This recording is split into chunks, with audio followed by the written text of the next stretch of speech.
বাংলাদেশ কখনো আফগানিস্তান হবে না আমরা বেঁচে থাকতে। এবং তারা তাদের স্থানে পরিষ্কার যে নারীরা নেতৃত্ব দিতে পারবে না। এটা যদি আপনারা কেউ আমার সাথে দ্বিমত পোষণ করেন, একটু জাস্ট ইউটিউবে যেয়ে তাদের ভাষণ শুনে নেবেন। যাদেরকে উগ্রবাদী ফোর্স হিসেবে চিন্তা করি, মানে যারা নারীর সম্পৃক্ততা বা নারী নেতৃত্ব বা নারীদের মর্যাদা নিয়ে তাদের চিন্তা চেতনা ভিন্ন, মানে এই যে ইকুইটি বা ইকুয়ালিটি, এই লেভেলের তাদের চিন্তা চেতনা না, তারা বিশাল অঙ্কের ভোট জয় করে আমাদের দেশে এখন বিরোধী দলের স্থান করে নিয়েছেন। এবং তারা তাদের স্থানে পরিষ্কার যে নারীরা নেতৃত্ব দিতে পারবে না। এটা যদি আপনারা কেউ আমার সাথে দ্বিমত পোষণ করেন, একটু জাস্ট ইউটিউবে যেয়ে তাদের ভাষণ শুনে নেবেন।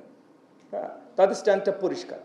তো এই জায়গা থেকে আমরা জাতিগতভাবে এর আগে কখনো আমাদের ৫৫ বছর ইতিহাসে এর আগে কখনো এতটা উগ্রপন্থী বা নারীবাদী বিরোধী ছিলাম না।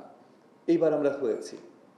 এর মানে আমাদের উপরে আরো বেশি দায়িত্ব আছে। এবং মনে হচ্ছে আমাদের উপরে, আমি মন্ত্রী হিসেবে সরকারের কথা শুধু বলছি না, আমি জনগণের কথাও বলছি, আমাদের সকলের উপরে আরো শক্ত দায়িত্ব আছে যে এই জায়গা থেকে আমরা আবার ঘুরে ফিরে আসি।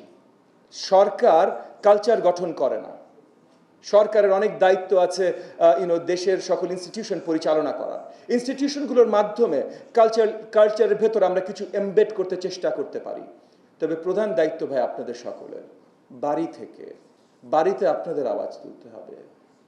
আমরা এখন দেখছি সব জায়গায়, সমাজের সব জায়গায় একটা আমরা রক্ষণশীল চিন্তাধারার দিকে চলে যাচ্ছি। এগেন, আমাদের জাতীয় কিছু কালচার আছে, সেটা ঠিক আছে, আমাদের ধর্মীয় কিছু অনুভূতি আছে, সেটাও ঠিক আছে, কিন্তু কোনোটাই রক্ষণশীল না। রক্ষণশীলতার দিকে যদি আপনারা যেতে দেন, তাহলে ক্রমাগত সেটাই যেতে থাকবে। বাংলাদেশ কখনো আফগানিস্তান হবে না আমরা বেঁচে থাকতে।